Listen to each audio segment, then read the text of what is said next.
Maggi के stall पे जब मैं रुका था, वहाँ पे 3-4 लोग आए थे, 5-6 लोग। एक व्यक्ति ने मुझे पूछा था कि आप कश्मीरी हो क्या, हिंदू हो क्या, आप यही यहाँ के नहीं लगते। दूसरे दिन जब वहाँ पे हल्ला हुआ कि 1-2 दिन बाद जब उसके स्केचेस रिलीज हुए, उसमें से एक इंसान जो है उसने मुझसे वहाँ पे बात की थी। मुझे ऐसा लगता है कि अपने अगर वहाँ पे सिक्योरिटी रहती थी तो ये घटना होती नहीं थी।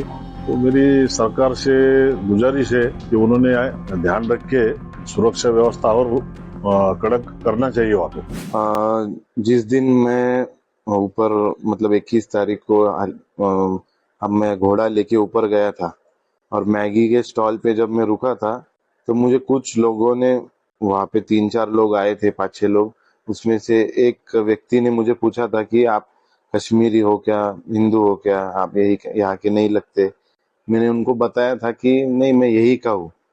और उसके बाद उनमें ऐसे मतलब वो बात चल रही थी कि आज यहाँ पे भीड़ बहुत कम है, ऐसा वो बोलकर वहां से निकल गए। और वहां पे नेटवर्क नहीं था, तो मैंने वो मैगी वाले का नंबर लिया था और वो नीचे आके मैंने उनको पेमेंट किया।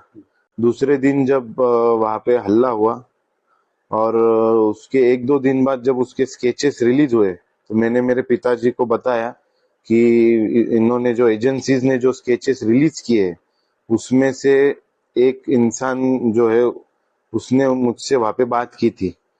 तो मेरे पिताजी ने मुझे बताया कि हमने इसको रिपोर्ट करना चाहिए, इसलिए हमने ईमेल कुछ उनकी तरफ से हमको कुछ ये नहीं आया है, रिस्पांस रिप्लाई कुछ आया नहीं है। अगर आएगा तो हम आगे उनको जो भी इंफॉर्मेशन नीडेड है वो जरूर देंगे।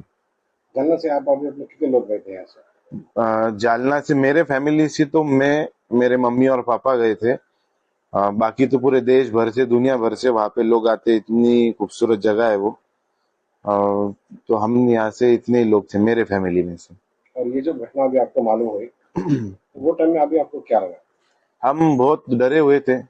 हम और पूरे विविध अलग अलग स्टेट से जितने भी लोग थे हमारे होटल में, हम कोई रूम से बाहर तक नहीं निकला, क्योंकि इतने हैवी सिक्योरिटी में ऐसी वहां पे घटना होना मतलब ये हमारे लिए ही बहुत शॉकिंग था। तो मैं, मेरी मिसेस और मेरा बच्चा, हम 3 लोग गए थे। और मैं और मेरी मिसेस हम नीचे रुके थे पहलगाम में।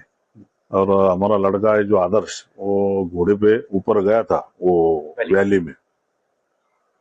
तो उसने आने के बाद में जो हमको बताया कि वहाँ पे गार्ड वगैरह कुछ भी नहीं थे, ना आर्मी के लोग थे, ना पुलिस के थे, ना कुछ थे।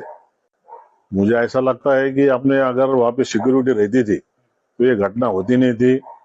इतने लोग जो वहाँ पे मर गए वो नहीं मरते थे।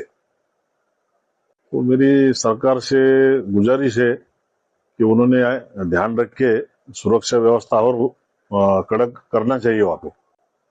जहाँ जहाँ टूरिस्ट लोग जाते हैं वहाँ पे सुरक्षा व्यवस्था देनी चाहिए। ये घटना होने के बाद आपके लड़के ने उस आतंकवादी को पहचाना था, तो आपने आपका कर्तव्य समझकर एनआईए को जो आपने बताया है, क्या सोचते हैं आप कि उसके ऊपर क्या अमल होगा? अभी वो जो दूसरे तीसरे दिन जो स्केच आए थे उनके टेररिस्ट के, तो मेरे बच्चे ने वो देख के मुझे बताया कि पापा इसमें का एक था जो उसने मेरे से वहां पे बात किया था। तो मैं बोला बेटा अपना भी कर्तव्य है कुछ, अपन उनको मालूमात देना चाहिए जो अपने को जो मालूम है वो।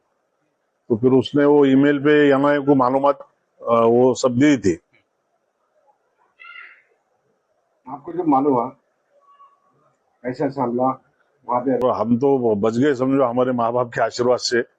मगर जो लोग गए उनके बारे में बहुत सोच के दुख लगता है और ऐसा लगता है कि ऐसी